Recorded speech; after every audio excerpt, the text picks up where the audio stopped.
No DQ Galaxy. We are live with a recap of AEW Dynamite, the first one of 2024. Shout out to everybody for watching, whether it's live or on demand. I very much appreciate it. Now, let's get right into the action. We are coming off the 2023 World's End pay-per-view event. We opened up the show with a post-match promo from Samoa Joe. This was at World's End after his match, after he beat MJF to become the new world champion. He said that he is a man that keeps his promises. He turned everyone that MJF loved against him. And now he is going to take everything away from anyone that tries to take the AEW title from him. They did announce that next week at Daly's Place, Samoa Joe will be live in the arena to address being the champion. We'll have to wait one more week for that, but we did get to hear from the new group known as the Undisputed Kingdom. We had Adam Cole's own music play, but then it transitioned into some new music, like a little bit of a remix of Adam Cole's music, but more heelish. Undisputed Kingdom came down all in black. Adam Cole had his mask. He said that the people are stupid because they don't understand right from wrong. They think that Adam Cole is the bad guy, but the truth is Adam Cole is really the good guy. MJF is a narcissist, and it was time for change. And one day, the locker room, the fans, even Tony Khan will thank Adam Cole. He said MJF is gone and is never coming back. He said that MJF was going to turn on him. He beat MJF to the punch. He never needed MJF. He even broke his ankle to help MJF. And he's the reason that people fell in love with MJF. He said MJF is dead, but now the Undisputed Kingdom is very much alive, and they're going for the titles. You got the ROH titles in their group. Apparently, we're going to see Roderick Strong go for the international title, and then Wardlow is going to go for Samoa Joe and the world title. But then Adam Cole said that once Wardlow wins the title and when the time is right, Wardlow will forfeit the championship to Adam Cole. He said that it was a pleasure to do business with Samoa Joe, but he's hopeful that Joe is not champion when Wardlow is coming for the title because it would really suck to hurt a friend. And then we finally had an interruption here from Jay White. He said while he was a big fan of what they did to MJF, he did not like being collateral when they attacked him. He said he's not alone, and he brought out the guns.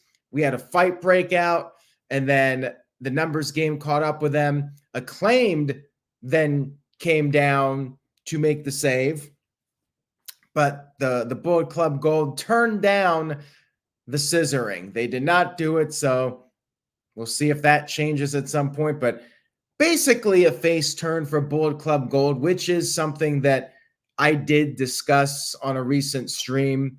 Felt like it would be a good idea to turn them going up against Adam Cole's new faction. So overall, my thoughts on the promo, I thought Adam Cole did a very good job with his delivery in the promo. The whole thing with Wardlow's going to win the title and forfeit it to him. The problem is this is basically the same storyline that's going on with Christian Cage and Luchasaurus, and even with Wardlow and MJF from a few years ago. It almost feels like Wardlow's back to where he was before. which is unfortunate. But overall, I did think it was a good segment. You established Bullet Club Gold as baby faces. That makes sense to me. And you got the Acclaimed out there. So it's a good start. We'll see where things go from here. We had our first match of the evening, which was Orange Cassidy versus Dante Martin for the international title, which, I mean, the fact that Roderick Strong's going to go for the title, I mean, it pretty much gives away who's winning this. It was a competitive match. It was good. And at one point, Dante was even mocking Orange Cassidy, doing Orange Cassidy's kicks, and Orange Cassidy just kicked him in the face as hard as he could. Dante was able to avoid the orange punch and avoid the beach break. Dante hit a springboard splash as Cassidy was trying to roll out of the way, and Cassidy kicked out. Orange Cassidy then got the win with the orange punch, and they shook hands after the match. It was fine. It was solid. But then afterwards, we had the return of Private Party. Mark Quinn is back from injury. I think he was gone for like a full year. He was out of action a long time. They said the tag division has been missing flavor and excitement and them. And they are putting every tag team on notice. There's the saying, new year, new me. They said it's new year, new champs. Private Party is back. And they said even the Hardys are on notice.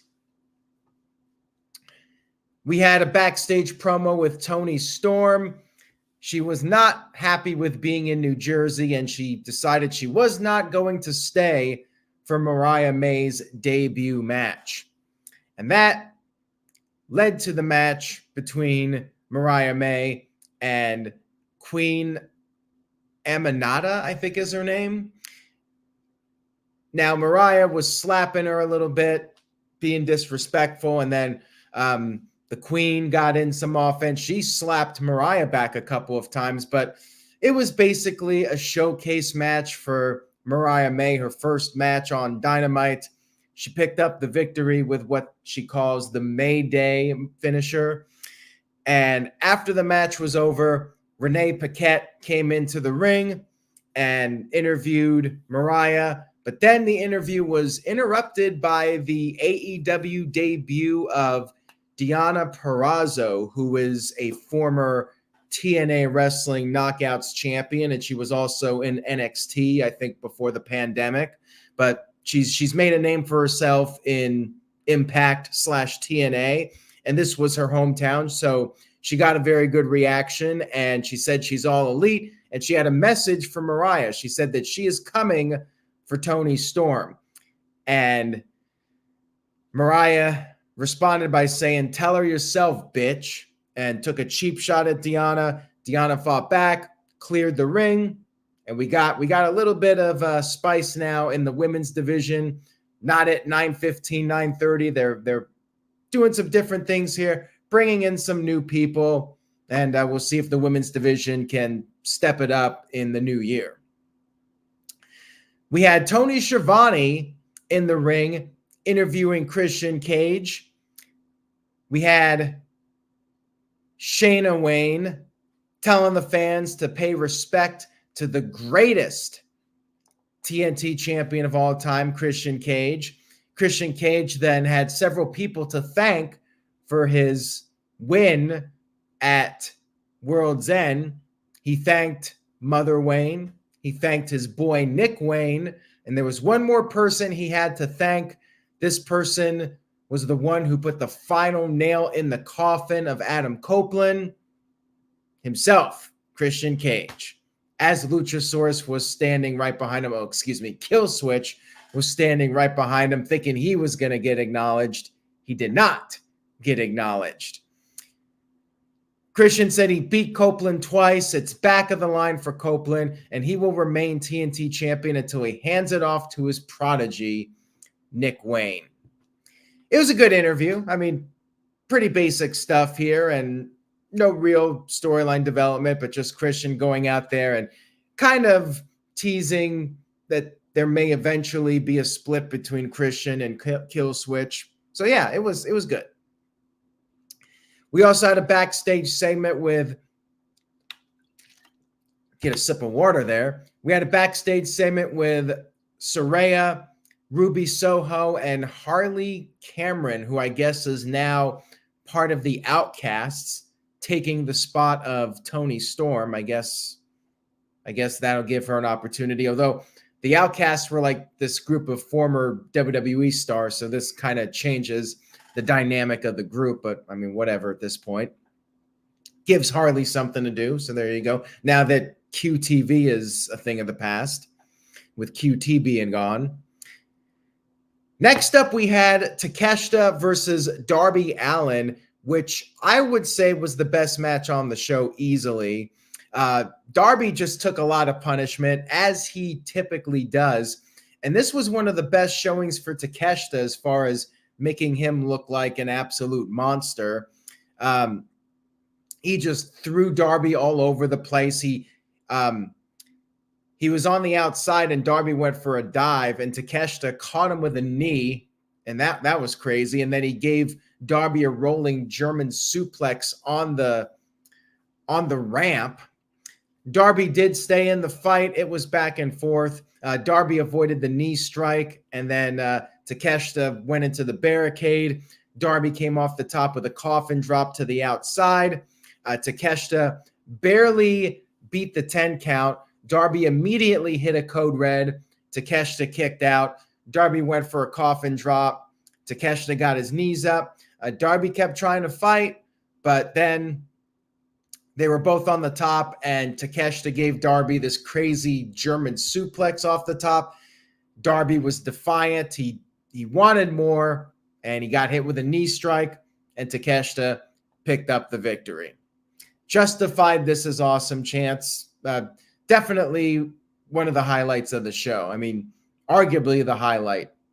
I would say this and the opening promo were the best things on the show, which, I mean, we still have a little bit more to talk about here. We had Don Callis with them backstage, and they issued a challenge for next week at Daly's Place. Sting and Darby Allin versus Takeshita and Powerhouse Hobbs, which kind of scares me for Hobbs. Feel like he's going to be doing the JOB on next week's show, unless they put Kyle Fletcher in there instead. I just feel bad for Hobbs if he's taking a loss next week. I don't think Sting's losing to it till his last match. I really don't. Next up, we had a 4-way contenders match for Eddie Kingston's Continental Triple Crown title, whatever it's called. Trent versus Brian Keith versus Brian Cage versus Vikingo. Basically, a match to determine who's going to lose to Eddie Kingston. And thus, I did not care about this match. It was a good match, but I had no emotional investment in it. Like, I know none of these 4 guys are beating Kingston. And yeah, Danhausen out there at ringside, and he ended up getting in the ring and putting a curse on Brian Cage. And I guess it worked. Cage was taken out of the equation, and Trent pinned Keith to pick up the victory. So Trent is getting a title match. Like, Trent's a good wrestler, but does anybody really care about this guy in 2024? And he's not beating Eddie Kingston, so it's like, don't really care that much. Let's get somebody else in there against Kingston, somebody who we think can potentially beat him. Like, Trent's just the guy to put over Kingston. That's what it is. So it was hard to have any emotional investment in this match, at least for me personally. Then we had Hangman Adam Page making his first appearance since he was put through a windshield by the Devil's Henchman a few weeks ago. He said he's there to beat somebody's ass. And then we had our main event of the evening, Swerve Strickland versus Danny Garcia. They need to push Swerve, and they are, but man, like, putting this match in the main event just doesn't feel like a main event caliber match, and that's probably because Garcia is just a random guy on the roster at this point. He does the dancing routine. He's out there doing a dance-off with Prince Nana. So he's kind of like a comedy act at this point. Another match where you know Swerve is going to win. So it's kind of anticlimactic in my opinion. Match was good though, you know. Prince Nana was interfering, and then Swerve gave Garcia a DVD on the apron.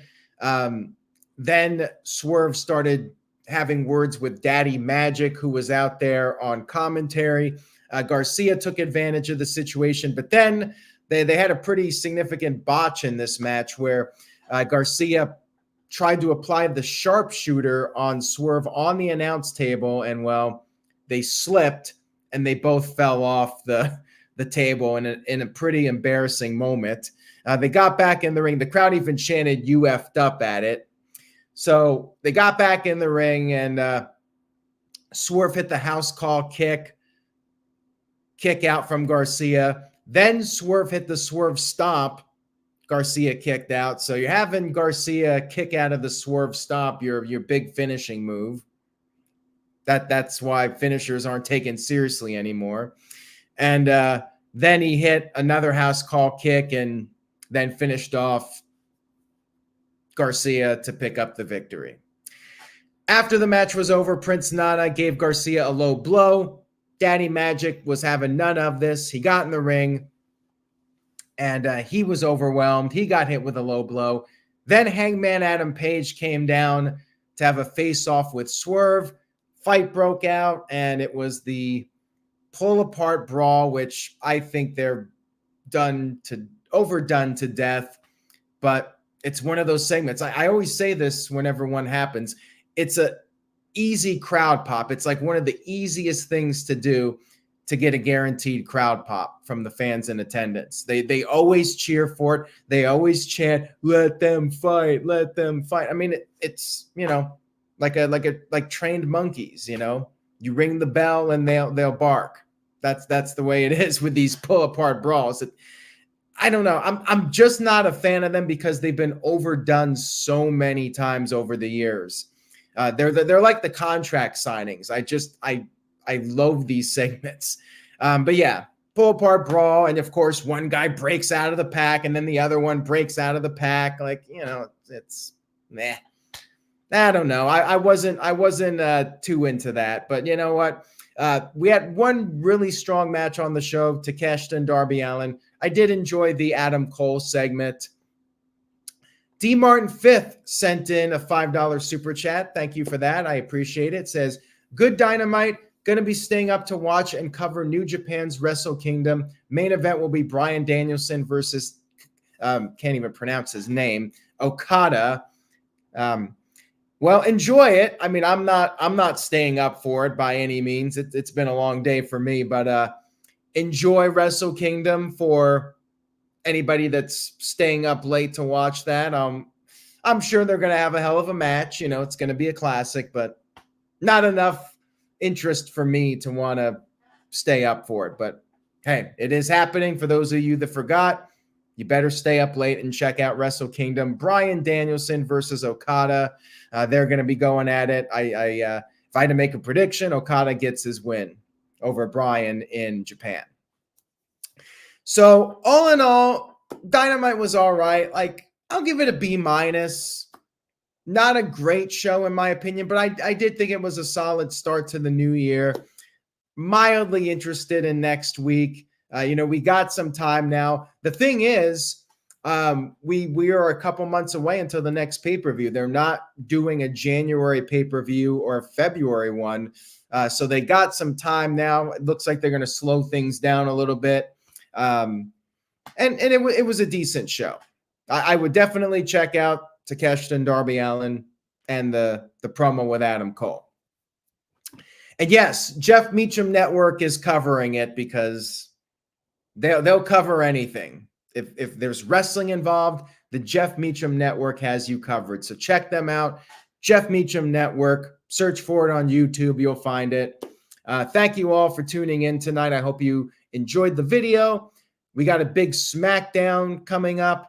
Jericho was not on the show. I have no idea where he's at. He might just be laying low due to all the the stuff that was going on over the weekend. We'll see what happens with Jericho if he comes back next week in Jacksonville. Take care, everybody. Enjoy the rest of your week. I will be back after the SmackDown New Year's Revolution show. Going to be a big one leading into the Royal Rumble. Stay tuned for that. Buy a shirt at nodq.com/merch. Say yes to nodq.com, and I will see you all next time.